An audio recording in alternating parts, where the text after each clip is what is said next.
বিসমিল্লাহির রহমানির রহিম। আমার দেশ পত্রিকার অবিসংবাদিত সম্পাদক জনাব মাহমুদুর রহমান দীর্ঘ 15 বছর পর সুদূর মালয়েশিয়া থেকে বাংলাদেশে অবস্থান করছে।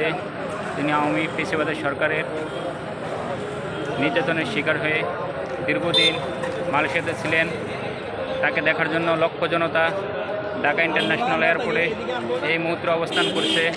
আমরা ডিউজের পরিবারের পক্ষ থেকে তাকে রিসিভ করার জন্য বর্তমানে ঢাকা ইন্টারন্যাশনাল এয়ারপোর্ট হযরত শাহজালাল আন্তর্জাতিক বিমানবন্দরে অবস্থান করছি। এখানে উপস্থিত আছেন আমার প্রিয় বড় ভাই, ঢাকা সাংবাদিক ইউনিয়নের সম্মানিত সদস্য জনাব এস কামরুল ভাই, আরও বিভিন্ন মিডিয়ার লোকজন, প্রিন্ট মিডিয়ার লোকজন, উৎসুক জনতা, সবাইকে অসংখ্য ধন্যবাদ।